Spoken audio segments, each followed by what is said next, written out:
Hello, good morning. Chief Torres, United States Navy retired. Today is Monday, July 21st, 2025, and on this video, I'm going to teach you how to determine if I'm telling you the truth or if I'm full of it. So here we go. This is very important. Things have changed. We're in 2025. And in 2025, we have the Great Awakening is happening. What does that mean? That means that people all over the world are beginning to become spiritually aware what is happening around them. It's the best way to fight against everything that is bad that is going on in the world, is to become spiritually aware. Because then you have all of the spiritual forces and God coming to your aid, and you can use that to implement change the way you want it. So, we know from science, for example, that electricity is in the air. It's all around us, right? It's right here. And the way we harness it is putting it into a cable, a wire. So you plug into the wall, you have electricity. But in itself, the electricity is in the air, is in the elements, is right here. Franklin proved that, right? He went out into the rainstorm, there's lightning, it's in the air. Well, the same way is happening with human thought. Human thought has always done this, but now we're more in tune with it, is that human thought travels through the air. So it is possible for one human being to send a thought to another human being, except we're not very good at it yet. But it's happening.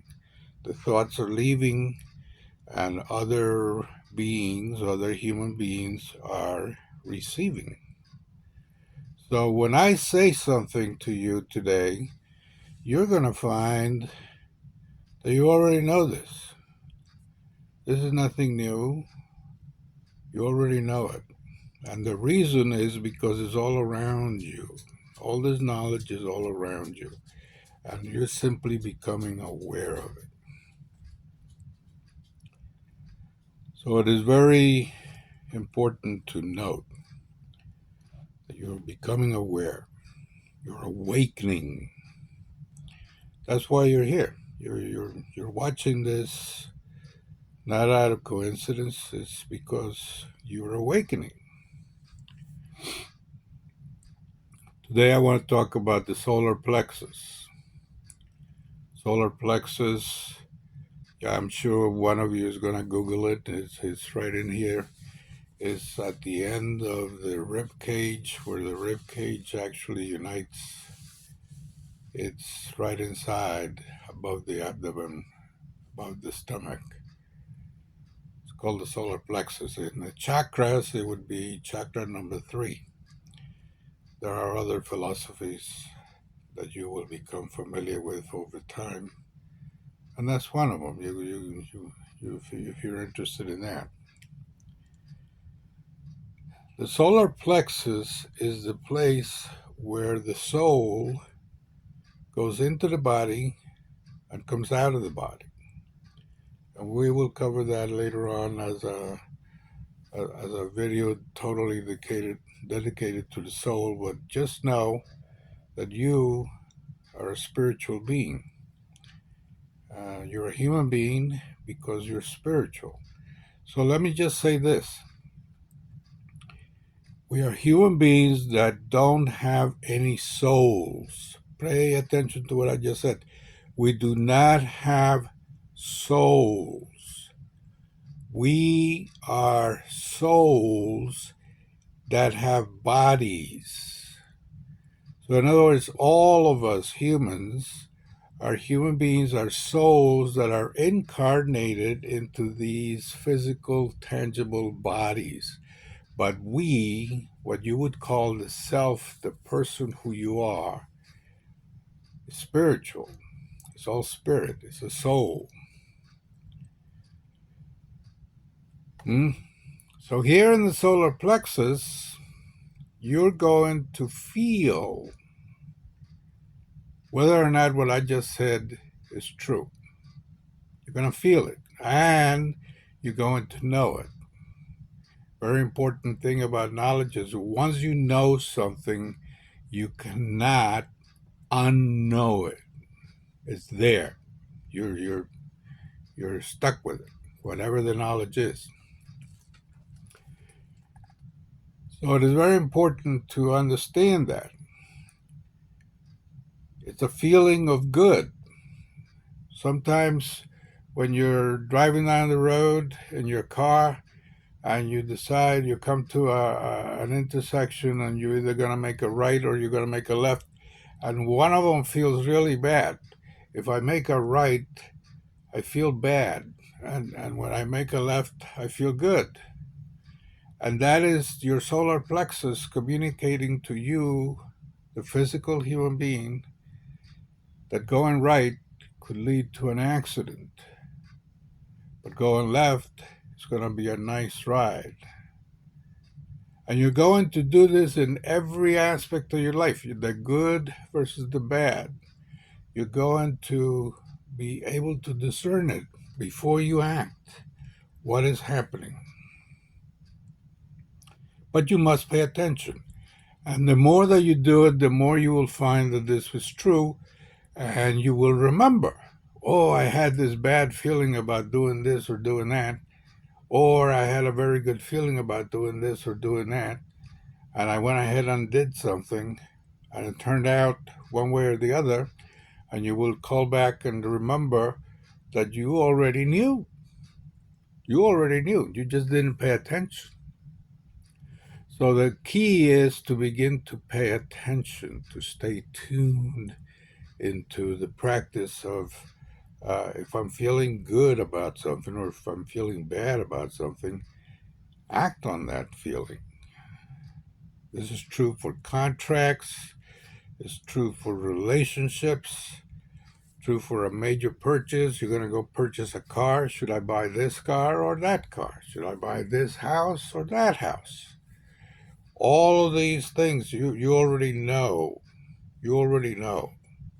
But you have to become aware and understand what it is that you know. So one of the things is, how do I know this? Well, you ask a question. Is the chief telling me the truth? And right before you even finish the question, you already have the answer in your mind. It's either a yes or a no, and it's going to be an impression. Is the chief telling me the truth? But don't provide the answer. Is the chief saying something that is true or false? No. Don't confuse the answer. Don't give yourself the answer. Is this a yes or no question? No. Is this a yes question or is this a no question? So ask the question and don't provide any answer. Okay? Let me give you an example. Is this true or not? The or not is irrelevant. Is this true? And you have your answer. Yes or no. You don't voice it. Voice is a very powerful thing. Okay, voice is a very powerful thing. We'll discuss that later too. So, where does all this come from? All this comes from here. I got all this stuff here. I got the Bible. I got the Tanakh.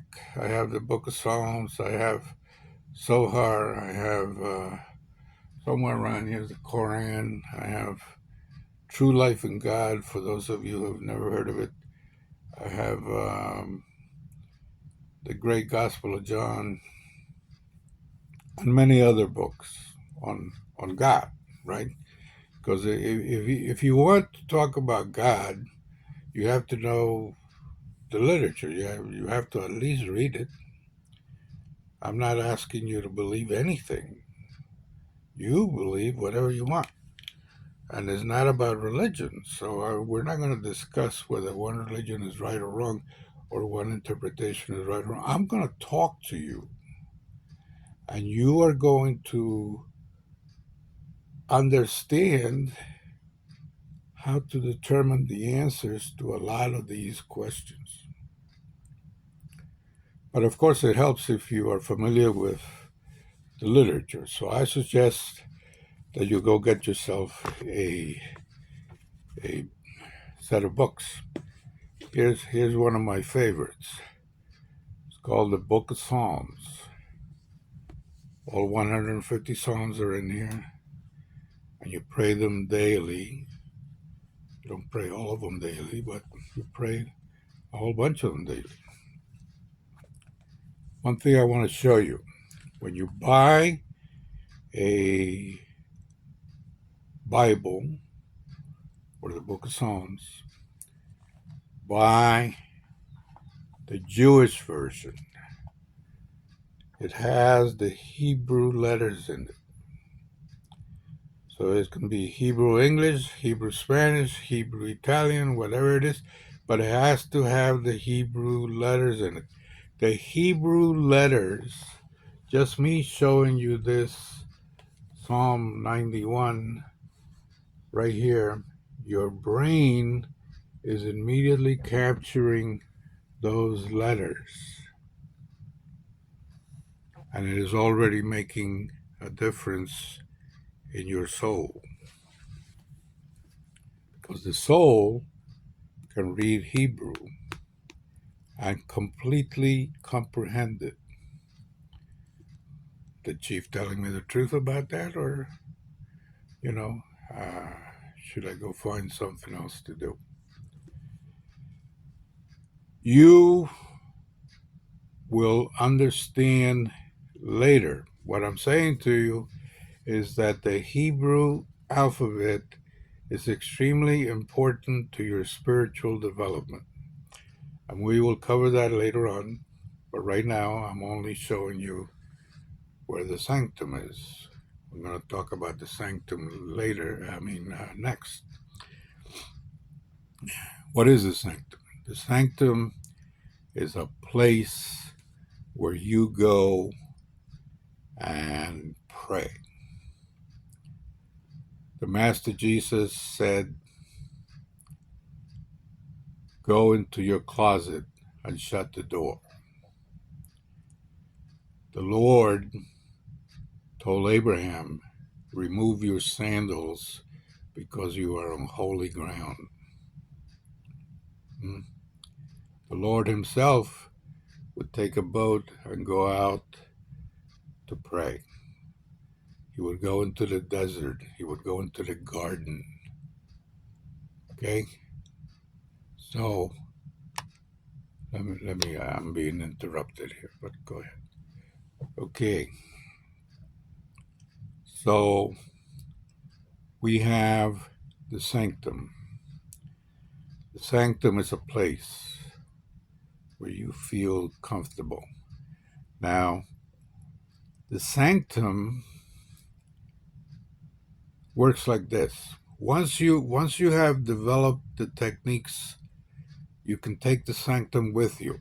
The sanctum begins in a room in your home where you're comfortable praying, and you can light candles and have incense or music, whatever you want. But eventually, you don't need any of that. You won't need any of that paraphernalia because all of that is external. The soul understands and takes it with you. You can be in your sanctum anywhere. So how do you get there? Well, Long time ago, when I was a young man, I was in my early 20s, I read a book by Carlos Castañeda called The Teachings of Don Juan, a Yaqui Way of Knowledge. And that particular series of books, there's like 6 or 7 of them, really impacted that young Henry. I became an avid reader and studied the methodology. And in it, there's this character called Don Juan who says to Carlos, you have to stop the world. Well, stopping the world has to do with going into your closet and shutting the door. What does it actually mean? All right, let me give you an illustration. This is what I decided to do for myself, how I managed to stop the world. We know that in our brains, in our mind, there is a constant dialogue of nonsense, right? You have all these thoughts, what did I have for breakfast? What am I going to have for dinner? What should I do today? What am I going to wear? What did he wear? What did she wear? She looks great. He looks good. I want to do this. I want to do that. What about my fourth grade teacher? What was her name? I don't remember. What did the doctor say? And all this stuff that is not joined together is all put in all kinds of thoughts, but they're all blasting your brain and it's coming as a stream of information that is, for all practical purposes, unnecessary. It is not dedicated to the task at hand. So it's unnecessary stuff. Who cares? Right? Who cares? Well, so I want you to imagine yourself sitting in a movie theater. You're sitting there and there's this big white screen right in front of you, and your thoughts are coming from right to left on the screen. Right to left. And, I want to have dinner tonight at 6, and I'm going to have a steak, and I am not going to cook it. And she is going to cook it, and it's going to be perfect. So you have these thoughts, and you can control them. You can dedicate them, right? When you're concentrated on something, you can control the stream of thoughts. Or you sit there and you watch the screen, and you're just rambling on, watching thoughts go across the screen at whatever they want, whatever's in your mind. We say that, whatever's in your mind. Well, it's not in your mind, it's just passing by. In English, I'm talking about English. It can be in Spanish, it can be in other languages, whatever your native language is, whatever you choose, that's going to be it. It's going to be writing. So the first thing that I want you to do is to remove the vowels. So all of a sudden it's just consonants streaming across. And now it becomes unpronounceable. You're observing the sentence, I'm going to have a steak for dinner tonight, but you took out all the vowels, so now it's just letters going by because you can't pronounce the words. And you slow it down. It's no longer room, followed by another thought. No, quiet. You begin to slow down, slow down, slow down until you begin to completely see the individual letters, and then you begin to remove the letters. You start with the ifs, ands, or buts. Take out all of those little words that have only 2 letters or 3 letters, and eventually it's just consonants going by, and you look at them, and then you simply eliminate them all. And you don't have them. You're staring at a white screen. But you're sitting here in your chair watching this screen with nothing on it, that is stopping your thought. You stop the stream of chatter that floods your thought. You're just moving along. Quiet. Pay attention. You become aware of your nostrils. You become aware of your breathing, of your heart and your blood circulating, and whether you're sitting or standing or comfortable or not comfortable. And should you look right or left? And what happens if I listen? What do I actually hear? You become aware of your universe. You created this universe. You're in the center of it. What do you see? What do you hear? What do you smell? What do you feel? You will become very good at this. In the beginning, it's not so simple, but you will become very good at this.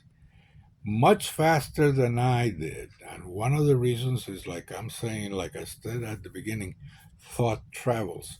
So you're not the only one. There will be many, many other people around you who are doing exactly the same thing. Different methods, different ideas, but you're all trying to stop the world and come to a complete silence. And when you achieve that, and you have this technique of how you manage to do it, you will be able to do that anywhere. Anywhere. You could be in a stadium watching the championship full of people, and you can completely isolate everything and just watch the players like a silent movie. Or you could go out to sea and observe.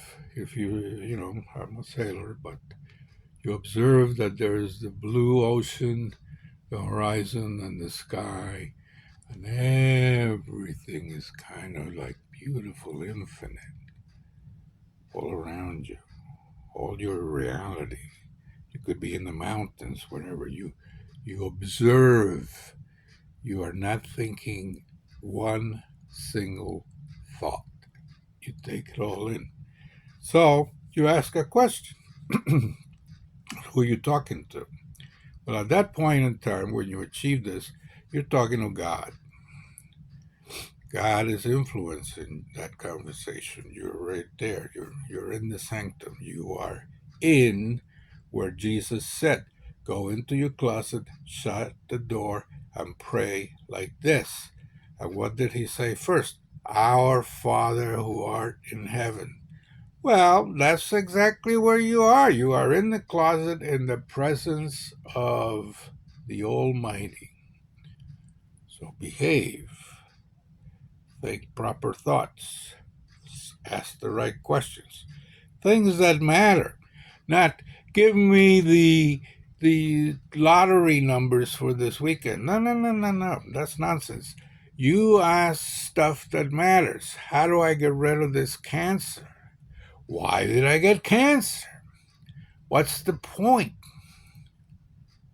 What's in it for me? That's one of my favorite sayings.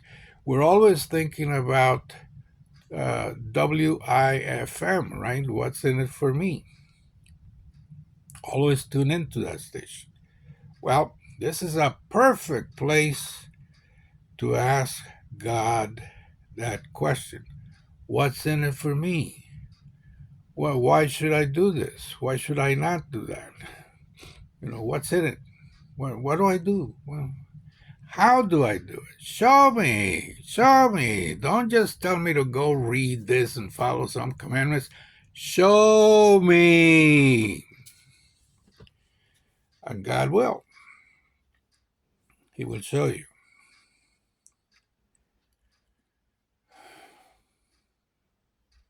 It's not that difficult. It's not that difficult. But it is an individual thing. You will do this by yourself.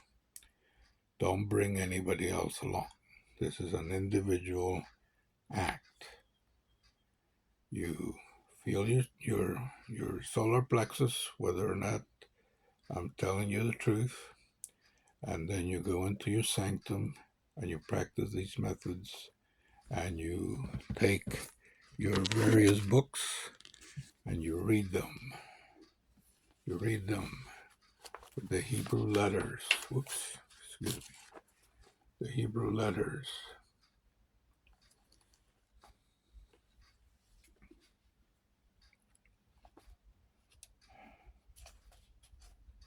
Everything has its purpose.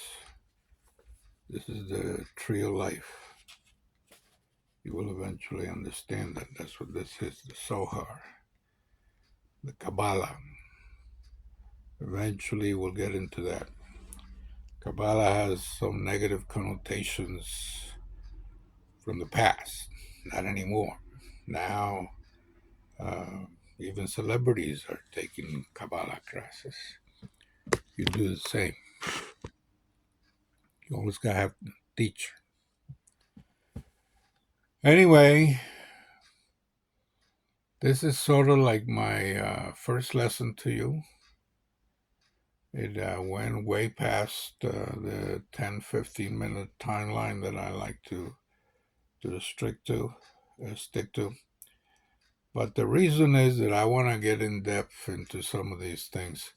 And I know some of you are going to be asking these questions. You know, is this guy full of it, or is he worth listening to? And it doesn't really matter. I'm not doing this for any kind of fame or money or whatever. This is my response to what, in my mind, the Lord has been asking me to do for a long time. And I just finally decided to sit down and do it. And it is true that I'm mixing it with the Navy and I'm mixing it with current politics. But that's the whole point. It's the biggest weapon. The biggest weapon that we have against the current regime is knowledge, understanding, truth. Because they are all wrong. All those people on the right are wrong. They're just on the right, but they're all wrong. So pay attention. And you are going to come out ahead and you're going to be fine. Anyway, it's early Monday morning, and I just want to wish you a good week.